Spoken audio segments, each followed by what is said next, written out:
Eh bien, il y a des choses très spécifiques que vous devez faire afin que vous puissiez avoir la vie que vous dites que vous voulez. Restez donc à l'écoute et découvrez ce que sont ces choses-là. Tout de suite à l'antenne dans Jouissez de votre vie tous les jours.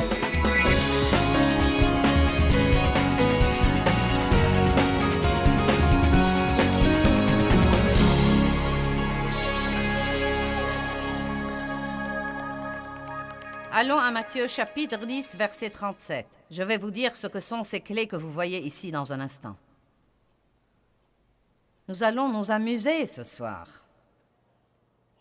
Je crois que nous devons nous amuser quand nous allons à l'église. Je ne crois pas que l'église doive être ennuyeuse et je ne crois pas que nous devions bâiller et regarder nos montres en attendant que ça se termine. Je crois que nous devons nous étonner quand ça se termine et vouloir rester plus longtemps. Matthieu 10, 37, il dit « Celui qui aime et apprécie son père ou sa mère, plus que moi n'est pas digne de moi, et celui qui aime et apprécie son fils ou sa fille, plus que moi, n'est pas digne de moi. » Nous lisons et relisons ceci. Mais je crois que bien de fois, nous laissons les gens que nous aimons nous éloigner de la volonté de Dieu. Je crois que bien des fois, nous laissons les gens que nous aimons prendre ce premier temps qui appartient à Dieu. Et c'est une très forte déclaration. Il dit « Celui qui aime son père ou sa mère ou son fils ou sa fille plus que moi n'est pas digne de moi. » Bref, il dit essentiellement, Dieu dit « Je dois être le premier dans votre vie. » Il dit « Si vous ne vous conformez pas complètement, totalement à mon exemple dans votre vie, et s'il le faut dans votre mort, vous n'êtes pas digne de moi. Celui qui aura trouvé sa vie inférieure perdra la vie supérieure, et celui qui aura perdu sa vie inférieure pour l'amour de moi trouvera la vie supérieure. » Donc nous voyons là qu'il y a deux genres de vie que nous pouvons vivre, soit la vie d'aller et de venir, cette vie où nous avons des hauts et des bas, où nous sommes égoïstes et égocentriques, où nous faisons tout ce que font tous les autres, puis nous allons à l'église le dimanche, puis nous revenons au monde et nous vivons comme le monde. Soit la vie supérieure, soit nous pouvons vivre la vie Zoé, la vie que Dieu lui-même a en lui, la vie de stabilité et de justice et de paix et de joie et de porter du fruit. Et cela ne veut pas dire que vous n'aurez jamais de problème, mais que vous trouverez un endroit en Christ où vous pourrez d'une façon ou d'une autre endurer les mêmes trucs qu'endurent tous les autres et rester en même temps stable et rester dans le plan de Dieu et continuer à servir Dieu et ne pas faire les 100 pas tout le temps. Eh bien, je crois qu'il y a deux clés pour avoir cette vie Zoé. Deux clés. Deux clés pour avoir la vie supérieure. Passez un temps avec Dieu. Aimez-le d'abord. Plus que toute autre chose que vous aimez, aimez Dieu, puis aimez les gens. Je veux vous dire quelque chose. Vous êtes dans la catégorie des gens. Cela veut dire que vous devez vous aimer aussi. Non pas d'une façon égoïste, égocentrique. Je dis toujours aux gens, aimez-vous, mais ne soyez pas amoureux de vous-même. Il y a une différence. Notre enseignement principal ce soir dit de ne pas être égoïste. Donc quand je dis « aimez-vous », je ne dis pas de vous adorer tout le temps, mais je dis en fait de vous respecter assez pour amener les autres à vous respecter. Ne laissez pas les autres vous marcher sur les pieds. Respectez votre personne. Occupez-vous de vous-même. Occupez-vous de votre santé et de votre corps. Occupez-vous de votre pensée. Occupez-vous de votre vie. Faites les choses que vous aimez faire parce que sinon vous finirez par être rempli d'amertume et de ressentiment. Ne soyez pas le centre de votre univers. Soyez disposés, soyez prêts et disposés à sacrifier quand il faudra sacrifier. Eh bien, je veux vous dire quelque chose. Je crois que l'Église est merveilleuse. Je crois que les chrétiens sont merveilleux. Je crois que l'Église locale est merveilleuse.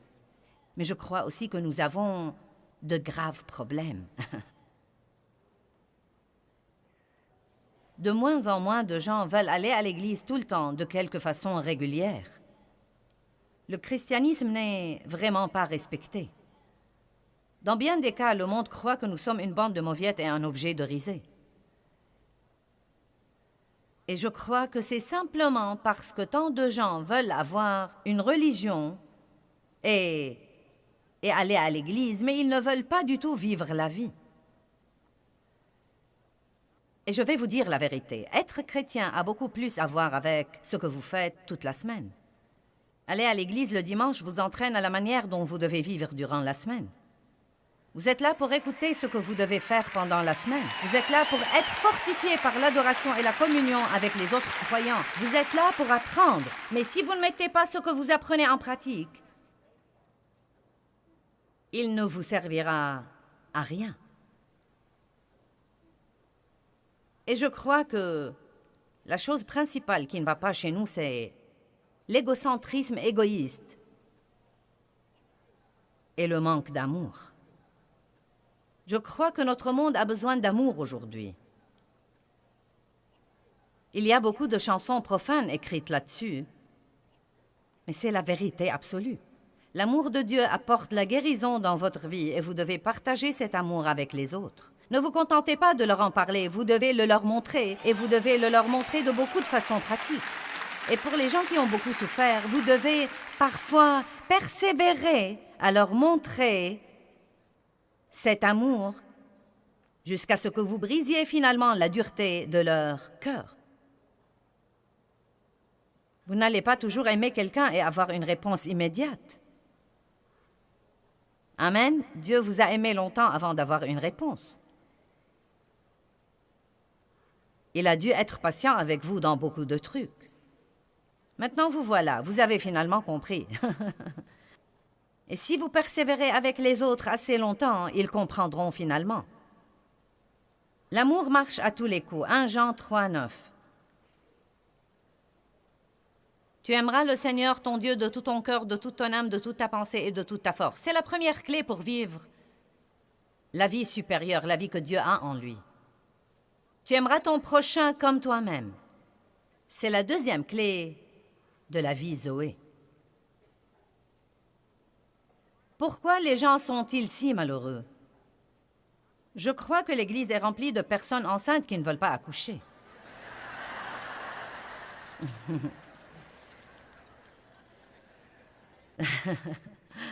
Je crois que l'Église est remplie de gens tellement saturés qu'ils n'ont plus de place pour quoi que ce soit. Maintenant, ils vont à l'église et n'en retirent rien, donc ils trouvent quelque chose qui ne va pas chez le pasteur et ils murmurent et se plaignent. Ils sont enflés par leur connaissance biblique et s'asseyent sur leur banc avec tous les autres chrétiens enflés spirituellement, qui savent tout mais n'en pratiquent rien. Ils ont tout en eux, mais ils ne donnent naissance à rien. Allez maintenant, une femme qui un jour a été enceinte sait que quand elle est enceinte, elle n'a plus de place pour un autre bébé. Vous commencez à avoir ces petites contractions très minimes et vous vous dites déjà, mon Dieu, je me demande comment vont être les vraies contractions. Ensuite, vous commencez à avoir ces douleurs de l'accouchement. Et c'est cette dernière grande contraction. Et vous vous dites, je ne crois pas que je pourrais supporter ça. Imaginez dans quelle douleur vous seriez si vous refusiez d'accoucher votre bébé. C'est l'image que Dieu m'a donnée de l'Église en ce moment. Nous sommes toutes assises sur les bancs enceintes. Enceintes de la nature de Dieu, enceintes de ce que Dieu a mis en nous, enceintes de l'amour, enceintes du fruit de l'esprit. Mais nous avons si peur de devoir renoncer à des choses. Si nous y allions vraiment et que nous donnions notre tout.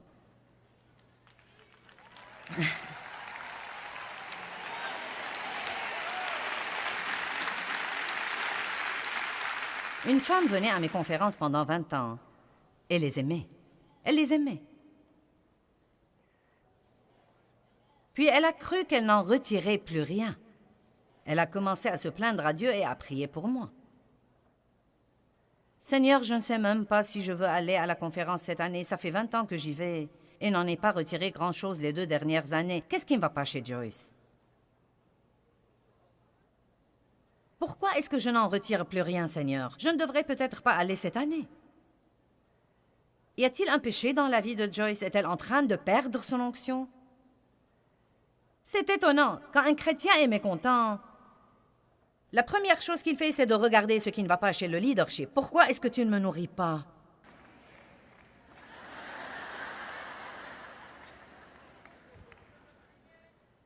Pourquoi tu ne fais rien pour que je me sente mieux?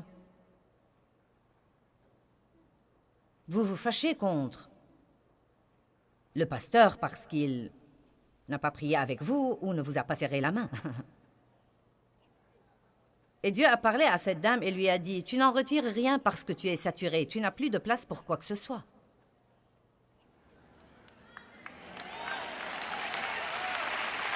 Vous avez entendu? Dieu lui a dit, « Va cette année, mais va avec un motif différent. Ne va pas pour prendre, va pour donner.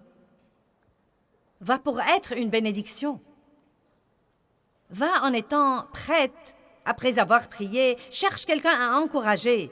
Cherche quelqu'un à qui tu peux offrir un livre. Cherche quelqu'un à qui tu peux offrir des CD. Cherche quelqu'un avec qui tu peux prier. »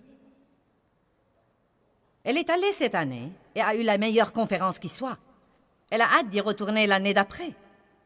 Vous pouvez être si rempli de connaissances bibliques et si rempli de Dieu qu'il ne vous reste pas de place pour quoi que ce soit. Et tant que vous ne commencerez pas à en distribuer, il n'y aura pas moyen que Dieu vous redonne quoi que ce soit.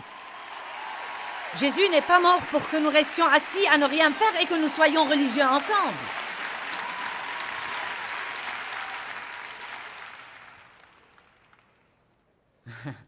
« 1 Jean 3,9 »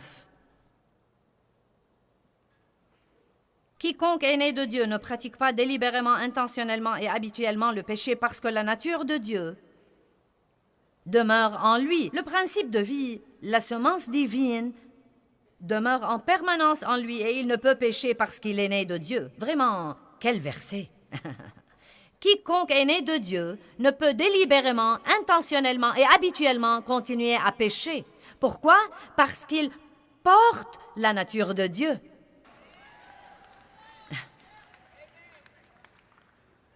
Si vous étiez un pécheur malheureux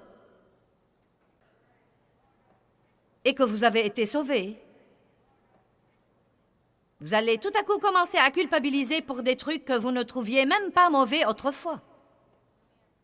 Et si vous ne savez pas vous y prendre avec ça, vous pourriez presque être plus malheureux qu'avant. Vous avez le réconfort de croire que vous irez au ciel, mais vous avez une guerre qui se déroule en vous tout le temps. Vous détestiez les gens et cela vous était égal. Vous ne saviez même pas qu'il y avait du mal à ça. Vous pouviez faire toutes sortes de trucs immoraux sans même vous sentir coupable. Mais maintenant, vous avez une nouvelle nature. Quand vous êtes régénéré, vous avez une nouvelle nature. Dieu vient vivre en vous. Si quelqu'un est en Christ, il est une nouvelle créature. Les choses anciennes sont passées. Voici, toutes choses sont devenues nouvelles. Maintenant, vous avez un combat au-dedans de vous parce que vous avez quelque chose de bien et de merveilleux et de saint en vous. Mais vous avez toujours votre chair qui combat. Pas étonnant que Paul ait dit « Quel est mon problème? Ce que je veux faire, je ne le fais pas. Ce que je ne veux pas faire, je le fais toujours. » Est-ce vraiment moi qui fais ça? J'ai cette chose au-dedans de moi et cette autre chose dans ma chair. Et qui fait vraiment ça, moi ou cette chose-là? Misérable que je suis. Je dis, je suis là. Je suis avec toi, Paul.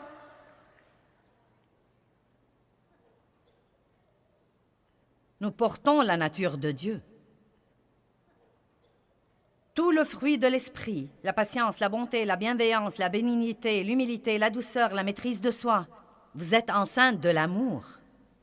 Écoutez, les gens ont besoin d'être aimés. Les gens ont besoin d'être encouragés. Il y a en ce moment dans le monde des gens qui ont besoin de votre patience. Il y a des gens dans la circulation qui aimeraient beaucoup que vous soyez patient avec eux, plutôt que de voir certains des trucs que vous faites. Vous avez votre autocollant et vous jurez contre les gens parce qu'ils...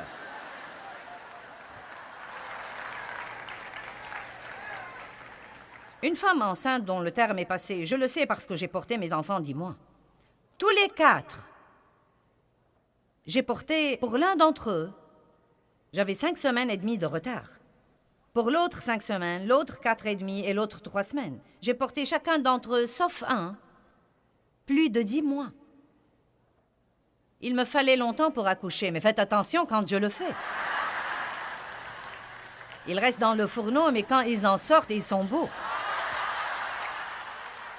Mais croyez-moi, quand j'étais dans ce 10e mois, je ne faisais que bougeonner et murmurer et me plaindre. Et j'en ai vraiment assez des chrétiens qui bougonnent et murmurent et se plaignent et critiquent tout. Eh bien, tu sais, j'aime Sœur Joyce. J'apprécie beaucoup tout ce qu'elle fait, mais je crois que ses réunions sont trop longues. Je crois que les lumières sont trop brillantes et que la musique est trop forte et qu'elle parle trop de son matériel spirituel. Je vais lui écrire une lettre la semaine prochaine pour lui dire toutes les choses que je n'aime pas. Vous n'arriverez vraiment pas à croire les trucs stupides que certains nous écrivent.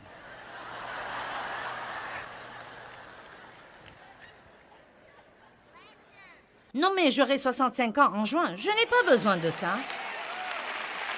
Je fais ceci parce que Dieu m'a appelé à le faire et parce que je veux et j'aime que les gens aient une vie.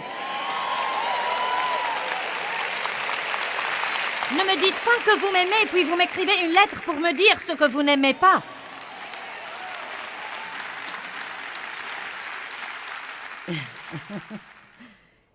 Eh bien, sœur, tu ne veux pas être corrigée?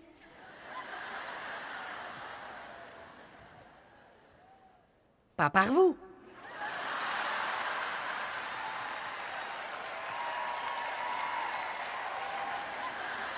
Dieu fait très bien son travail, merci. Essayez de plaire à tout le monde et regardez ce qui arrivera. Certains veulent plus de musique, d'autres pas. Certains la veulent plus forte, d'autres pas. Certains aiment les lumières, certains pas. Certains aiment la machine à vapeur, d'autres ne l'aiment pas. Je n'aime pas la machine à vapeur, mais allez voir. Je ne comprends toujours pas pourquoi vous devez être dans un brouillard pour jouir de l'adoration. Mais on me dit que c'est nécessaire pour la jeune génération. Les adolescents sont importants pour moi, donc le brouillard sera là.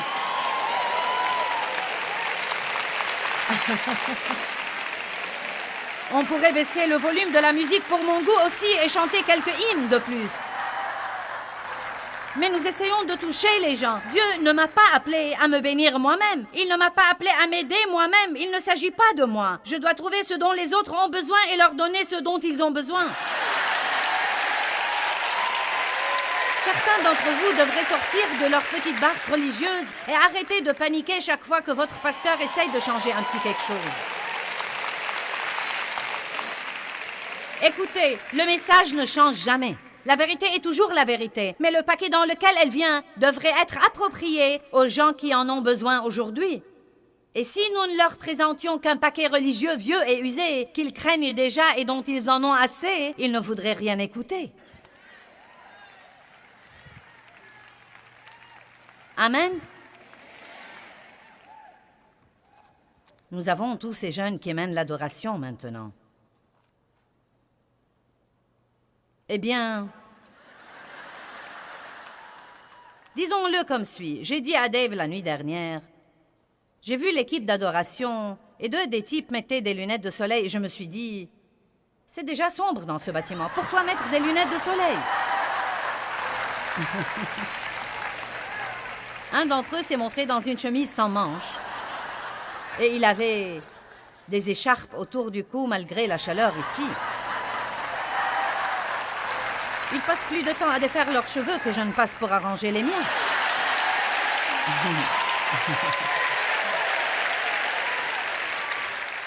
Mais je n'ai jamais eu une adoration aussi ointe que celle-là.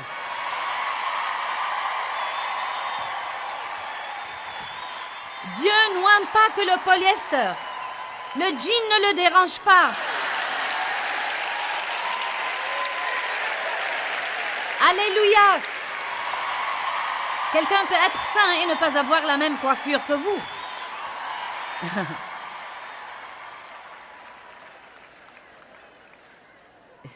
Et je ne fais pas tout pour moi.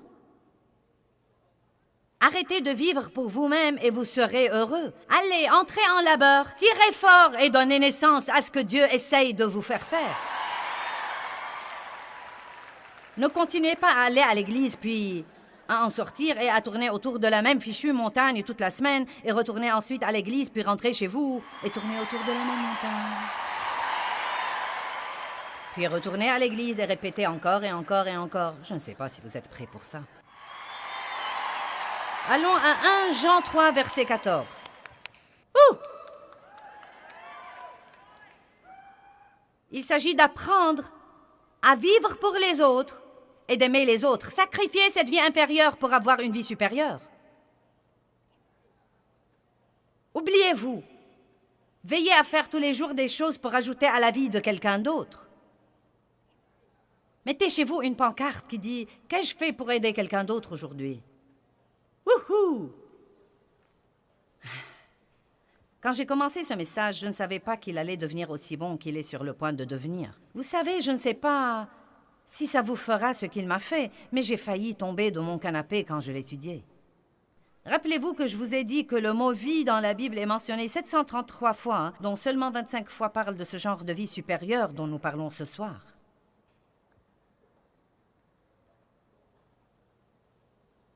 Première lettre de Jean, chapitre 3, verset 14. Nous savons que nous sommes passés de la mort à la vie. Vous voyez que c'est un V majuscule et non pas minuscule. C'est l'une des 25 fois. Il dit, nous savons que nous sommes passés de la mort à la vie parce que nous aimons les frères, les autres chrétiens. Ce n'est donc que quand vous commencerez à aimer les autres que vous aurez une vraie vie. Sinon, vous aurez juste cette vie inférieure, avec un V minuscule, cette vie où vous êtes malheureux, égoïste et égocentrique, et avide et jaloux et critique et irritable et grognon. Eh bien, je t'aime avec l'amour du Seigneur. Eh bien, je dois déménager samedi. Pourrais-tu m'aider? Eh bien, tu sais, j'ai quelques plans le samedi. Je regrette, je ne crois pas que je pourrais faire ça. Ma voiture est au garage. Crois-tu que tu peux passer me prendre à l'église? Eh bien, tu sais, j'ai horreur de m'engager, car je ne sais pas encore ce que je ferai. Donne-moi une étreinte d'amour avant de m'en aller.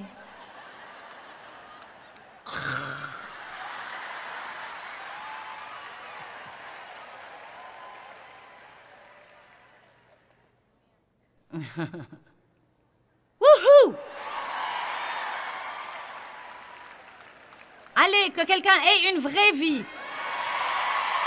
Que quelqu'un dise, je serai plus qu'heureux de me donner du mal pour t'aider. Tu peux compter sur moi. Je serai plus qu'heureux de changer mon plan, car il n'est pas de toute façon si important que ça. Je serai heureux de t'aider à faire ça. Je ne sais pas. Ce n'est pas ce que j'avais planifié.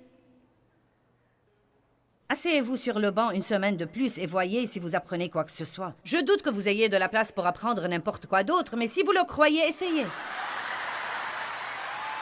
Certains d'entre vous ont tous les livres et toutes les bandes et tous les t-shirts et tous les porte-clés et tous les bracelets.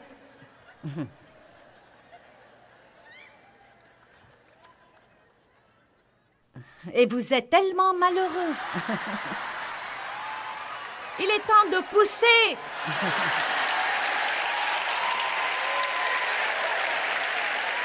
Le docteur Jésus vous dit « Poussez !» Vous savez, vous aurez une vraie vie quand vous vous oublierez et vous commencerez à marcher dans l'amour avec les autres. Jésus dit « Prenez votre croix et suivez-moi. Oubliez-vous. Ne pensez plus à vous et à tous vos intérêts.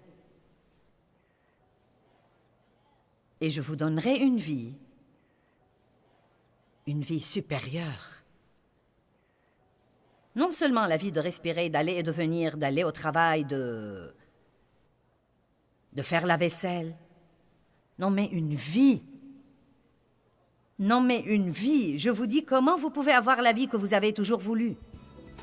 Arrêtez d'essayer de vous rendre heureux et commencez à rendre quelqu'un d'autre heureux.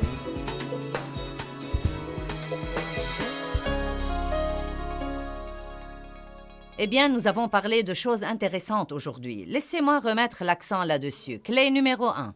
Que Dieu soit avant tout et gardez-le toujours le premier. Clé numéro 2.